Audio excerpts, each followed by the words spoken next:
Aujourd'hui, c'est un jour que le monde, dans le monde, on se rappelle de cet homme qui était mort, mais 3 jours après, il est revenu à la vie. Il était mort, mais il est revenu à la vie. C'est un fait historique. Nous avons des témoins. À part ses disciples, à part ceux qui étaient avec lui, même ceux qui ne le connaissaient pas, témoignent. Ils ont témoigné que Jésus est réellement ressuscité. Alléluia. Nous allons prendre nos Bibles et nous allons lire dans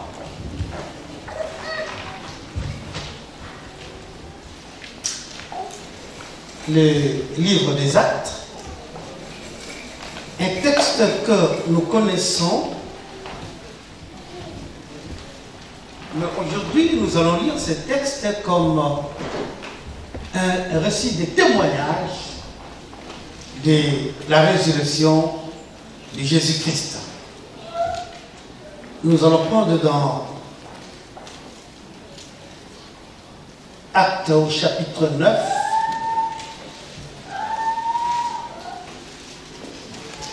à partir de verset 3. Alléluia.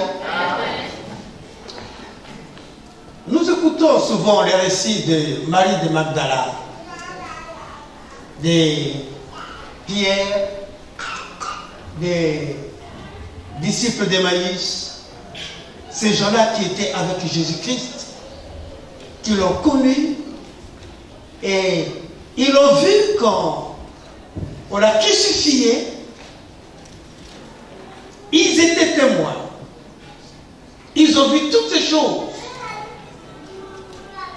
Et ils sont partis, craignant que les Romains, que les Juifs puissent les arrêter et les tuer. Ils sont allés se cacher dans la chambre haute jusqu'à ce que la promesse de Dieu fût accomplie. Mais ici, nous parlons de quelqu'un qui n'était pas avec Christ. Quand Christ marchait, quand Christ exerçait son ministère en Palestine, on ne nous a pas parlé de Paul. Mais nous voyons Paul quand il commence à persécuter l'Église. Et alors, après avoir assisté à la lapidation d'Étienne, il était sur la route de Damas. Et c'est là que le Seigneur lui a apparu. Qui es-tu? Seigneur dit, mais c'est moi Jésus que tu persécutes. C'est moi, ce ne sont pas ces chrétiens-là, ce ne sont pas ces disciples-là que tu persécutes, mais c'est moi. Parce qu'ils sont membres de mon corps. Parce que c'est moi qui les ai envoyés. Nous devons être les témoins de la résurrection, les témoins de la vie que Jésus-Christ donne à ses enfants. Alléluia. Alors la question, qui est Jésus? Pourquoi Jésus? Pourquoi Jésus est mort? Pourquoi Jésus est venu? Pourquoi aujourd'hui personne ne peut arrêter le chrétien? Personne ne peut arrêter l'évangile. Pourquoi nous nous rassemblons ici? Est-ce que nous venons seulement par habitude? Est-ce que nous venons seulement pour qu'on nous voie? Si c'est là, mon frère, je te dirais non. Tu vis ici parce que c'est Dieu qui t'appelle. Amen. Alléluia. Amen. Tu ne te considères pas, tu te dis, oh non, moi je suis rien. Mais sache-le, que personne ne peut venir à Jésus si le Père ne l'attire. Donc si tu es là, c'est parce que Dieu t'attire. Dis à ton frère, à ta soeur, si tu es là, c'est parce que Dieu t'attire.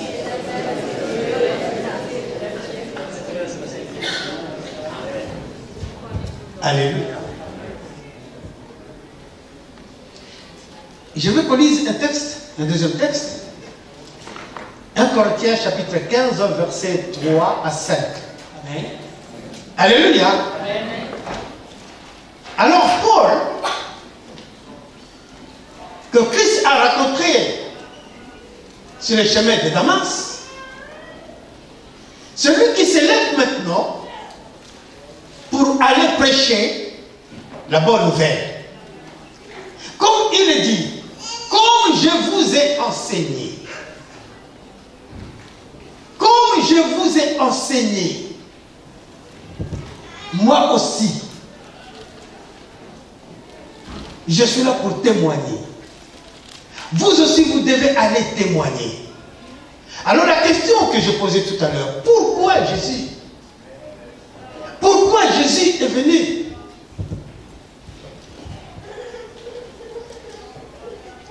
La Bible nous parle de la bonne nouvelle de Jésus-Christ.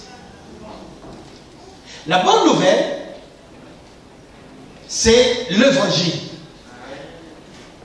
La bonne nouvelle, j'ai noté ici, c'est le Père qui dit à Adam et Ève, après avoir péché, je mettrai l'inimitié entre la descendance de la femme et la descendance du serpent. La postérité de la femme écrasera la tête du serpent. Pourquoi Jésus? C'est parce que l'homme avait péché, l'homme s'était détourné de la parole de Dieu pour écouter le mensonge du diable. Mes frères et sœurs, nous devons faire très attention. N'ouvrons pas nos oreilles pour écouter les mensonges du diable. C'est la vérité. N'ouvrons pas nos oreilles pour écouter ce que les hommes disent. Dans les textes que nous venons de lire, là où Paul dit, comme ce que j'ai reçu, je voulais enseigner aussi. Si quelqu'un vient te dire des choses qui ne glorifient pas Dieu, bouge tes oreilles. Bouge tes oreilles. Il ne faut pas écouter les fables. Il ne faut pas écouter la philosophie des hommes. Il ne faut pas écouter les mensonges des hommes. Mais nous devons ouvrir nos oreilles pour écouter seule la parole de Dieu. Alléluia. Et Jésus est descendu parce que le monde était devenu esclave du péché. Le monde est contrôlé par le diable. Le monde, les gens, les hommes s'est séparé de Dieu. Et Dieu promet, dans Genèse 3,15, comme nous venons de lire, Dieu promet que la postérité de la femme écrasera la tête du serpent.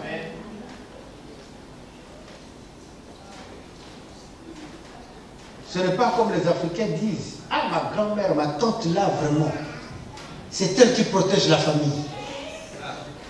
Mais demain, si elle mourait, qui va te protéger encore?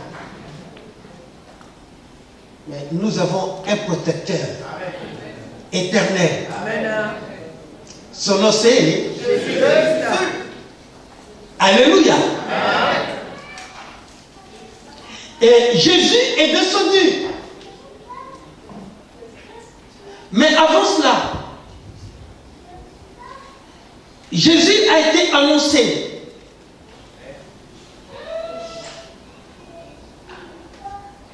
Depuis l'Ancien Testament, l'homme de Dieu, le prophète Ésaïe dit, Dieu lui-même vous donnera un signe. Dieu lui-même vous donnera un signe. Une vierge sera enceinte. Et elle accouchera un enfant mâle. On l'appellera Emmanuel. Dieu parmi les hommes. On ne dit pas Moustapha parmi les hommes. Mais on dit Emmanuel, Dieu parmi les hommes. Celui qui est venu résoudre le problème de la séparation d'avec Dieu. Celui qui est venu résoudre le problème de l'esclavage du péché. Celui qui est venu résoudre le problème d'être contrôlé par les diables.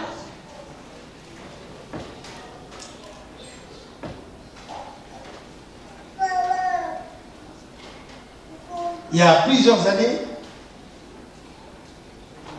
il y a une dame, une sœur qu'on avait rencontrée, qui habitait Montrouge, une Antillaise. Elle nous a dit qu'elle attendait de voir. Elle attendait de voir. Et je lui ai dit, mais tu ne peux pas attendre de voir. On attend que la voix de celui qui te parle. S'il y a de brouhaha, cela n'est pas bien. Et elle me dit, même la nuit quand je dors, même la journée quand je marche, j'attends de voir. Je lui ai dit, ma soeur, aujourd'hui, tu n'attendras plus ces voix-là. Aujourd'hui, tu n'attendras que la voix de notre Seigneur. Amen. Alléluia. Et nous avons prié. Et cette femme, le lendemain, nous a téléphoné pour dire, pasteur, je n'attends plus de voix. Est-ce que ça doit s'arrêter là? Non, pas du tout.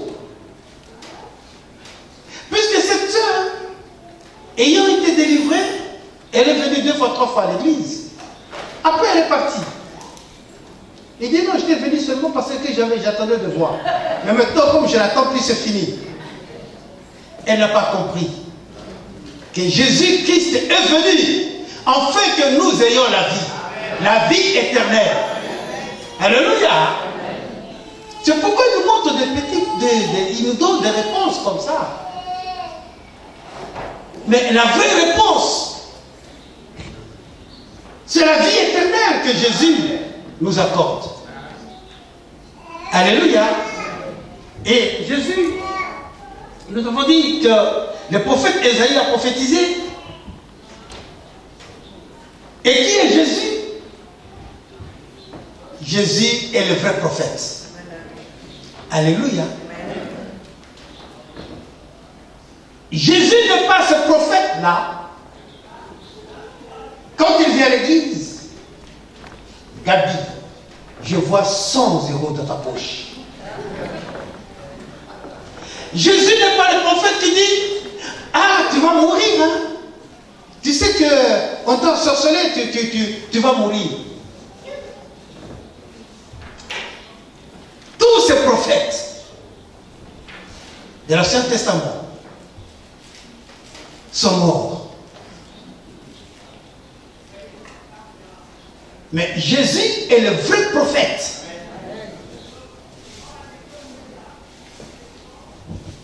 Les prophètes de l'Ancien Testament disaient, ainsi parle le Seigneur. L'oracle du Seigneur. Mais Jésus, le vrai prophète, il vient. Il dit, en vérité, et en vérité, je vous l'ai dit. Alléluia. Il est le vrai prophète.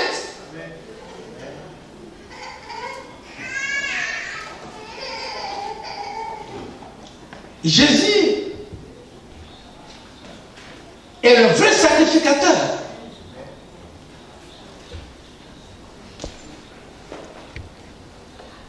Le sacrificateur selon l'ordre que Dieu avait donné à Moïse.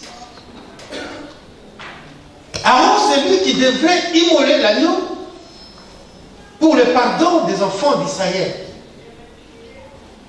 Il devrait immoler l'agneau pour les sacrifices que les enfants d'Israël apportaient. Ils devaient faire tout ça. Mais un jour,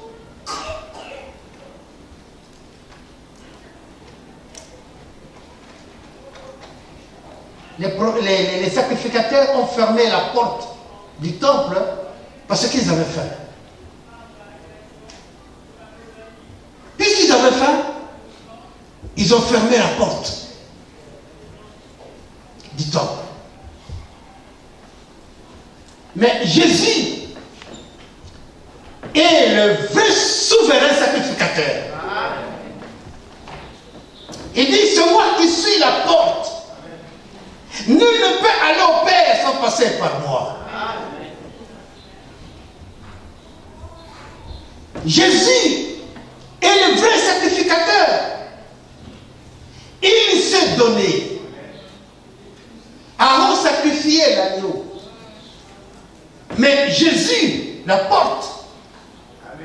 Jésus, le vrai sacrificateur. Celui qui est l'agneau de Dieu. Celui qui est venu se livrer. Il a dit, vous ne m'ôtez pas la vie, mais c'est moi, je donne ma vie. Alléluia. Je donne ma vie. Je pense à ce qui vient de se passer au Kenya. Ces gens-là qui disent que au nom de nous allons vous tuer. Mais Jésus, il dit, je donne ma vie pour que vous soyez sauvés. Quel amour. Je donne ma vie, mes frères et sœurs.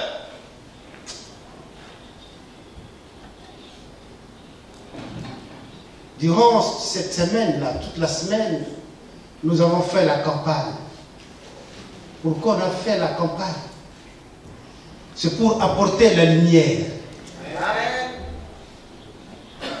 dans notre quartier, dans notre région, pour que les gens sortent des ténèbres, de l'ignorance. L'ignorance, c'est un péché.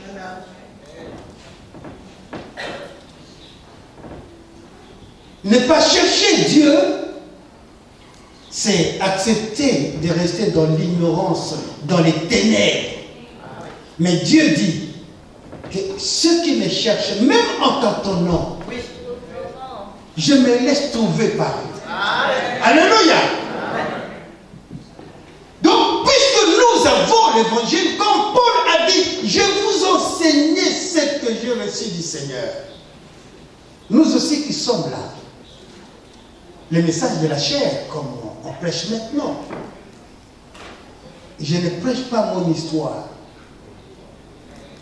Je ne prêche pas autre chose. Mais je parle de Jésus. Je parle de Jésus-Christ. Pas d'autre chose. Je ne parle pas de voiture. Je ne parle pas de maison. Je ne parle pas d'une bénédiction quelconque, qui sont des réponses éphémères, des réponses passagères. Mais je parle de la vie. Car la vie n'est qu'en Jésus-Christ. Jean 3, 16 nous dit, car Dieu a tant aimé le monde, il a donné son Fils, afin que quiconque croit en lui ne périsse point, mais qu'il ait la vie éternelle. Et Jean chapitre 3, verset 36 nous dit que celui qui a le Fils a la vie. Jésus, le sacrificateur, il s'est donné.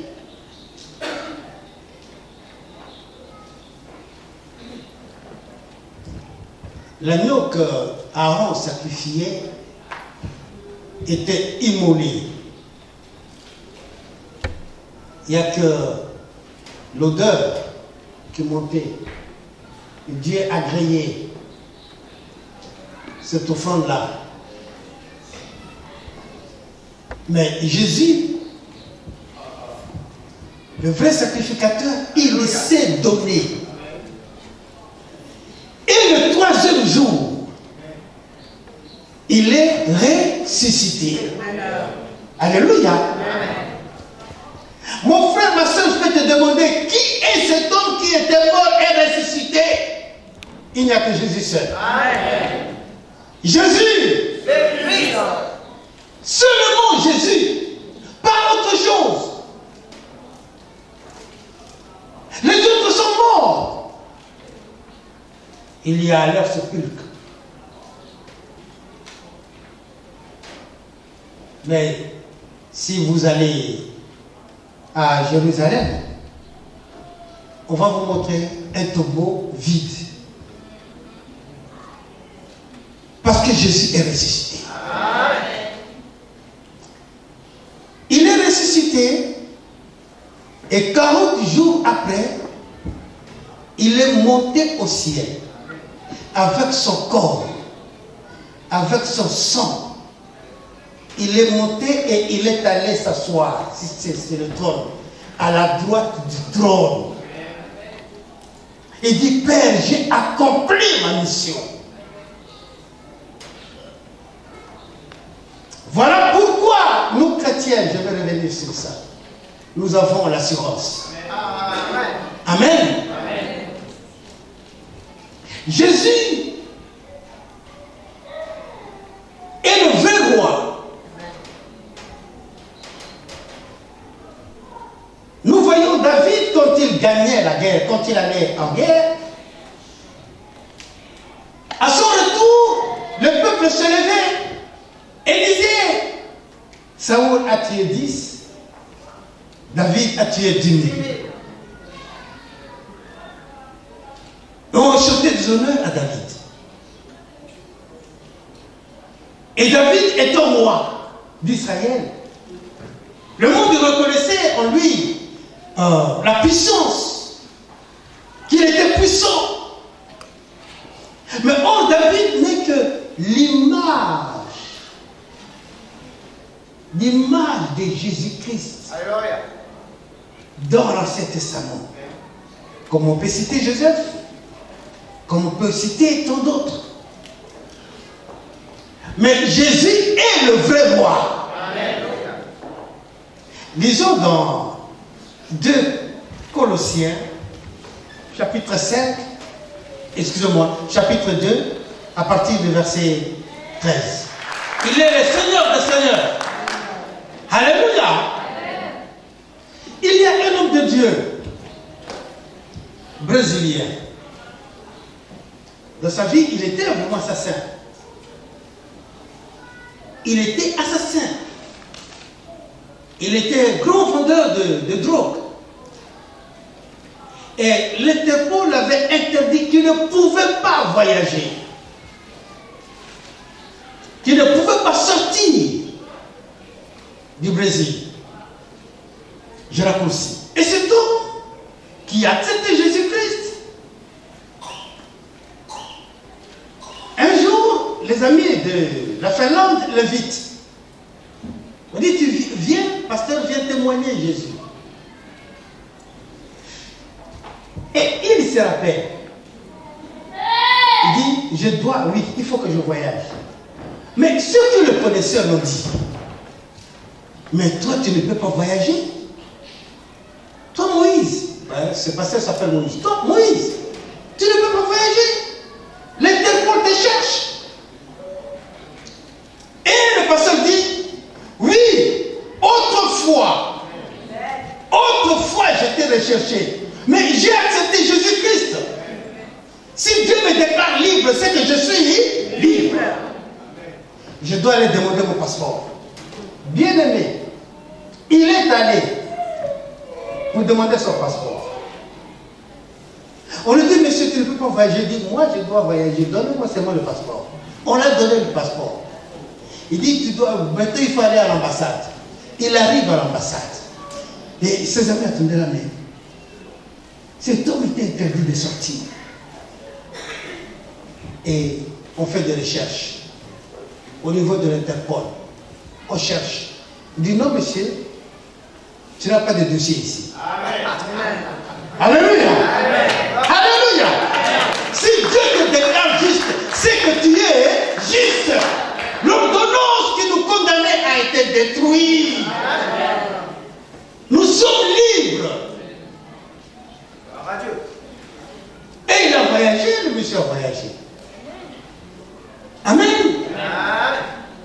C'est pour dire que Jésus est le vrai roi. Lisons donc Jean chapitre 3, 1 Jean 3, 8. Amen. Quand Satan s'est rebellé devant Dieu, il fut chassé, précipité.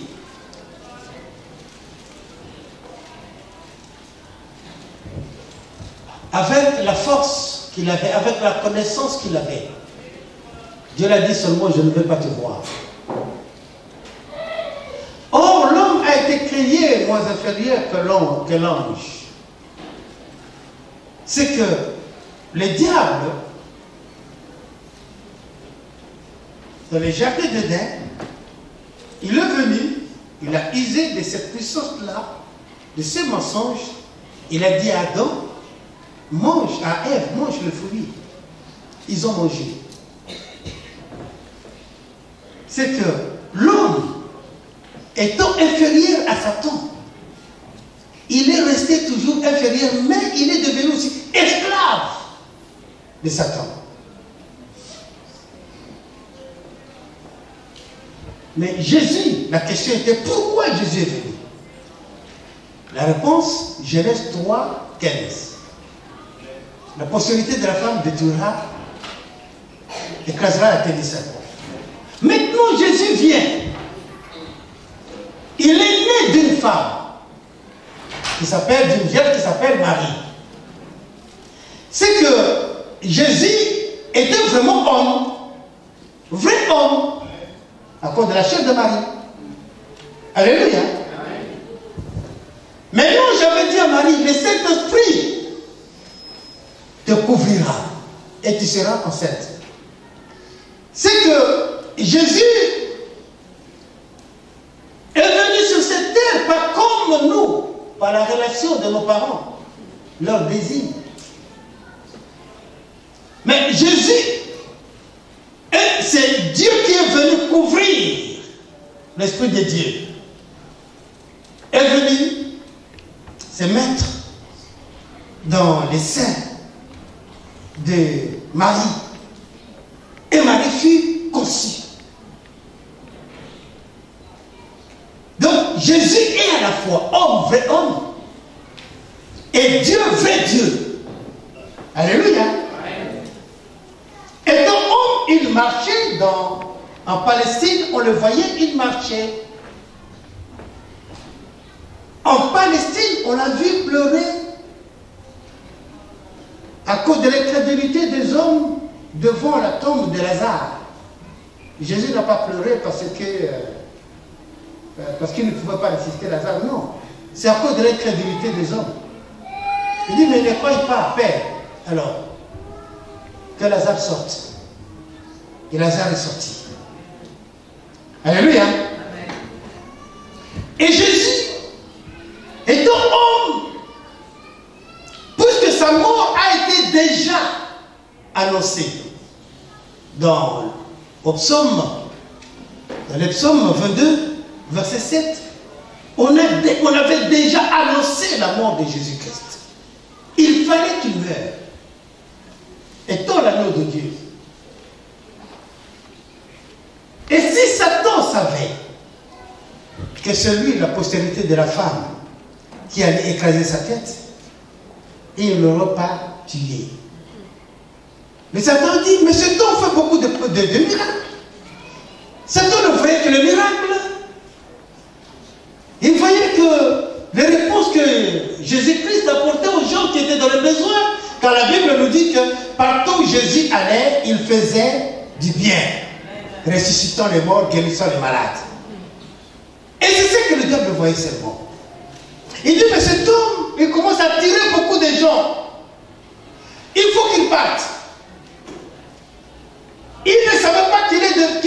devenir l'instrument que Dieu allait utiliser pour que sa parole s'accomplisse.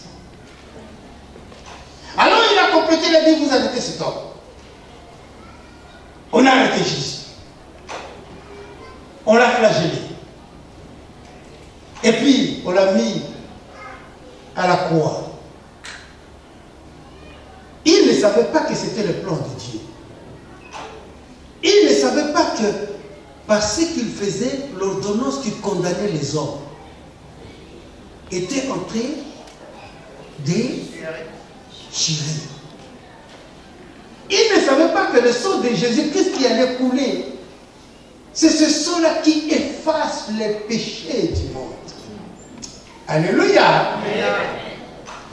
Le sang de l'agneau que Aaron sacrifiait, immolait, couvrait les péchés. Mais le vrai sang, c'est le sang de Jésus, de l'agneau de Dieu, qui efface le péché du monde. Amen. Mon frère, ma soeur, marchons selon la parole de Dieu. Amen. Amen. Dis à ton frère et à ta soeur, soyez fort et forte. Refuse le péché. Refuse le péché, mon frère, mes soeurs. Refusons le péché. Le péché fait que tu sois esclave du diable. Le péché fait que tes yeux, que tu deviennes aveugle.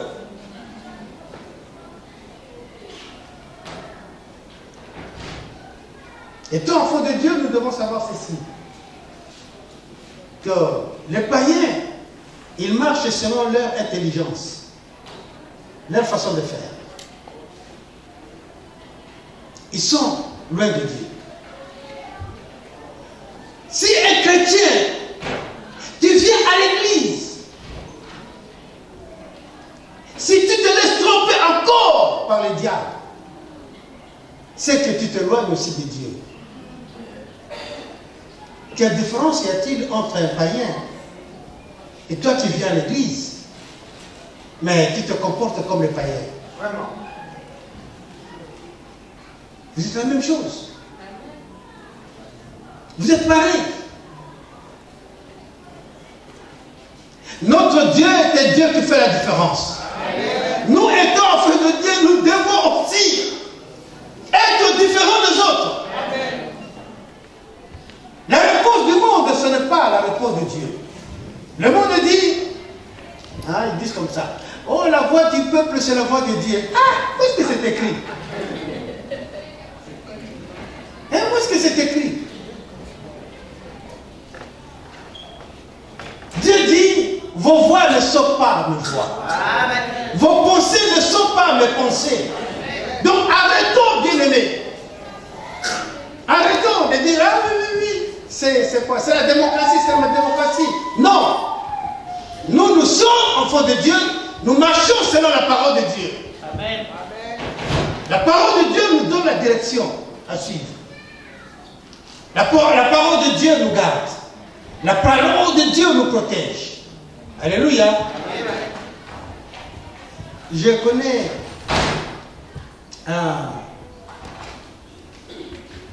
une famille.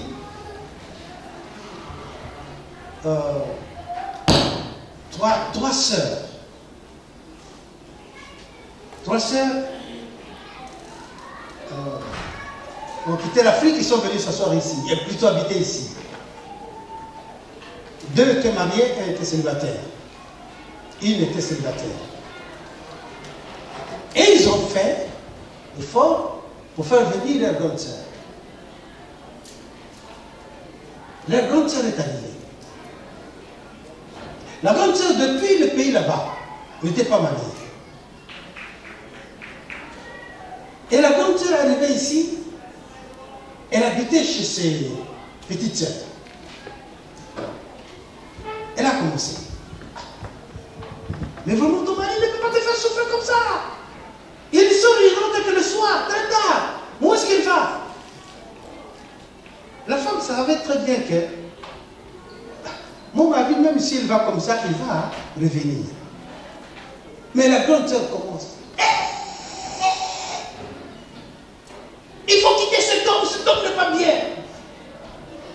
la sœur a divorcé.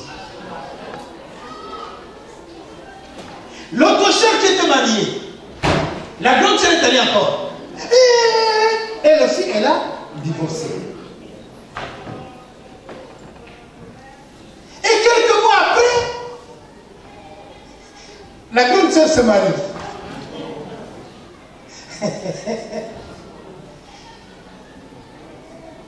Il ne faut pas écouter les mensonges des autres. Alléluia. Amen. Elle a cassé le mariage de ses sœurs. Mais elle s'est mariée. Quand on la demande, elle dit, mais ce sont eux. Moi, j'ai mon mari, maintenant c'est fini. J'ai mon mari. Et les sœurs, maintenant, avec les enfants, souffrent.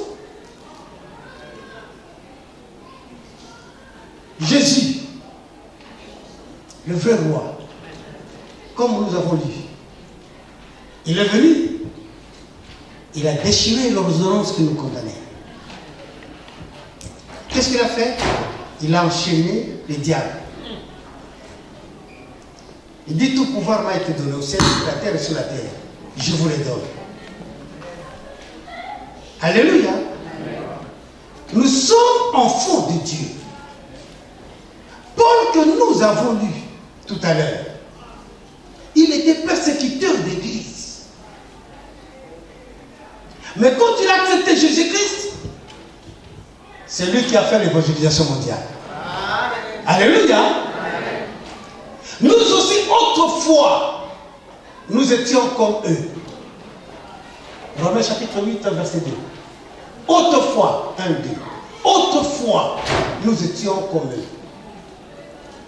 Mais maintenant, c'est l'Esprit, le Saint-Esprit qui nous dirige. Éphésiens chapitre 2 nous le dit encore. Autrefois nous étions morts. Autrefois nous étions comme eux. Mais aujourd'hui, nous sommes enfants de Dieu. Alléluia. Aujourd'hui, nous devons marcher selon la parole de Dieu. Jésus est ressuscité.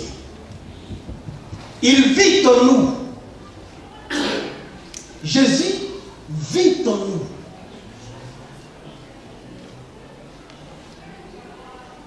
Raison pour laquelle nous allons sortir pour faire l'évangélisation mondiale. Alléluia. Parce que tu aimes ton frère, tu aimes ta soeur. Ne garde pas ces paroles seulement pour toi. Mais donne-le en commençant d'abord par ta famille, par tes enfants. Par ta famille.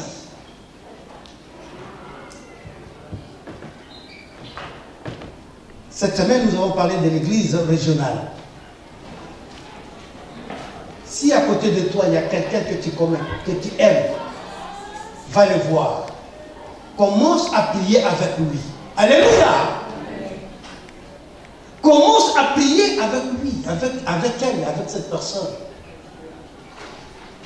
N'accepte pas seulement les gens qui viennent à la maison pour raconter des histoires. Oui, vraiment. Moi, à l'époque, j'avais beaucoup d'amis. Hein, parce qu'à ce temps-là, il y avait toujours la bière chez moi à la maison. Il y a toujours la bière. Il y avait toujours le chivage. Il y avait le whisky. Il y avait toujours ça. Alors, j'avais plein d'amis. Et quand tu venais, mais Gilbert, tu avais dit que c'était l'anniversaire de qui encore? De Karine. Ah, mais non, mais c'est pas maintenant. Oh, bon, d'accord, comme c'est pas dans le blanc, on va voir quand même. Il provoquait des anniversaires comme ça. Il provoquait de fêtes. Et il y a des gens aussi qui vont venir, ou bien qui viennent chez toi, provoquer des fêtes seulement. Quoi? Parce qu'ils savent qu'ils vont. On a coupé les cheveux de l'enfant. Oh, on a coupé les cheveux pour l'enfant. Et de l'enfant. Pour la première fois. C'est la fête.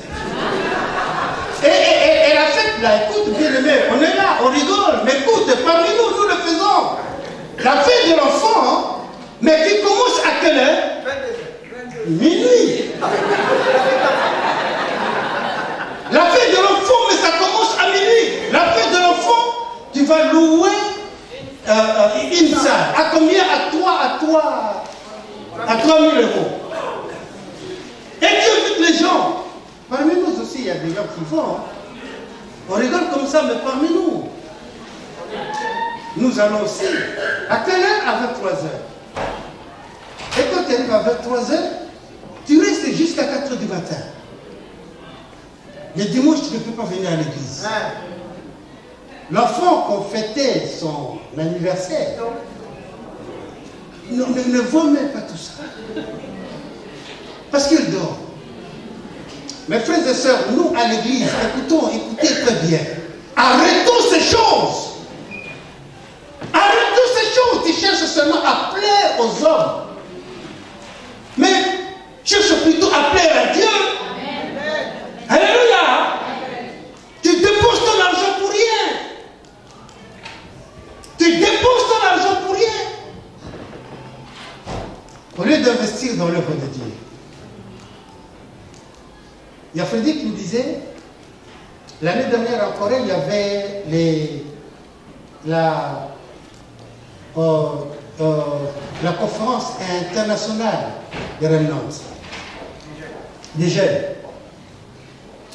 Et pendant cette réunion, il y avait beaucoup d'hommes d'affaires qui étaient venus. Et on a appelé, on a dit, nous avons, prenons par exemple comme ça, 100 enfants, 100 lycéens qui sont là. Ils sont chrétiens, mais les parents n'ont pas vraiment de sous pour soutenir leurs enfants. C'est les hommes d'affaires qui sont venus. Non, moi je prends 10. Et l'autre dit, moi je prends 5. Et l'autre dit, moi je prends, je donne seulement l'argent. Voilà un bon investissement. C'est là qu'on investit. On fait un bon investissement. Il faut investir dans des choses qui glorifient Dieu. Il ne faut pas investir, il ne faut pas dépenser ton argent pour rien.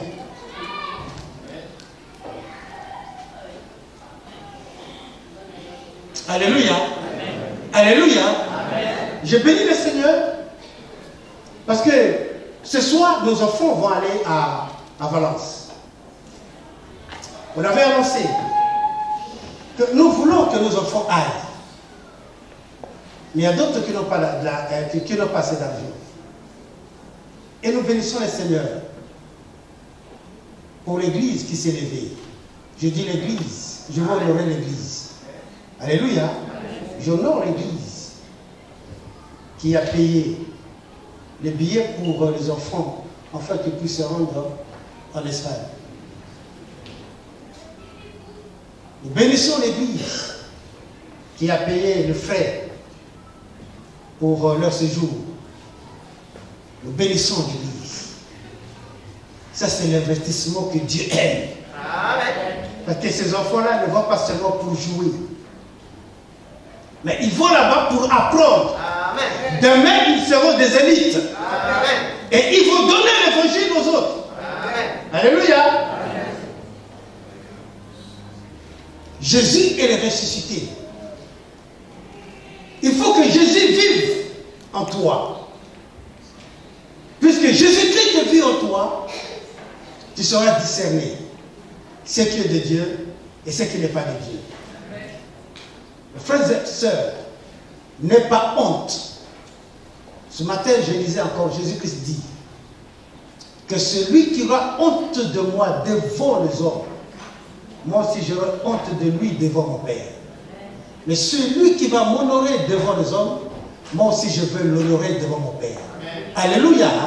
N'aie pas honte de dire à quelqu'un ce que tu fais, je ne veux pas. N'aie pas honte. N'aie pas honte de dire que non, je ne vais pas dans les boîtes.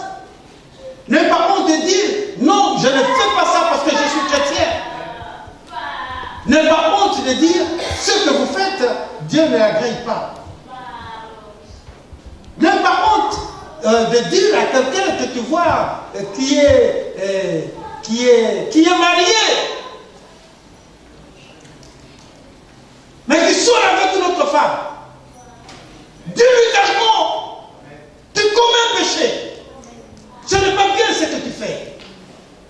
femme mariée qui sort avec un homme, c'est la lumière, c'est pareil.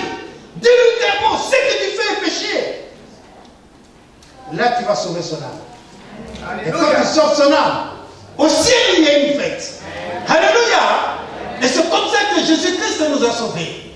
Et c'est comme ça que les cieux proclament que Jésus est Seigneur. Amen. Alléluia. Amen. Parce qu'il nous a sauvés. Notre Seigneur nous a sauvés. Levons-nous, nos frères. Allons témoigner que Jésus est le Christ. Disons non aux œuvres de la chair. Disons non à tout ce qui ne glorifie pas Dieu. Amen. Disons non au diable. Amen. Alléluia. Amen. Dieu est avec nous. Amen. Alléluia. Amen. Le nombre que nous sommes ici, c'est plus que les disciples, ils étaient seulement 120.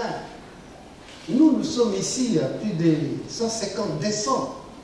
Bien-aimés, nous pouvons changer l'attitude de ce monde par l'évangile. Il suffit seulement que nous nous levons. Il suffit seulement que nous proclamons la Seigneurie de Jésus-Christ. Il suffit seulement que nous nous levons pour détruire les œuvres du diable. Bien-aimé, personne ne peut nous arrêter. Les gens diront que toi, maintenant tu ne vis pas. Il vit, mais ce n'est plus moi qui vis, mais c'est Christ qui vit en moi. Tu as raison de le dire. Alléluia. Mais toi, tu ne fais plus ça. Mais oui, mais c'est vrai. Ce n'est plus moi qui vis. C'est Christ qui vit en moi. Alléluia. Si nous pouvons nous lever, s'il vous plaît.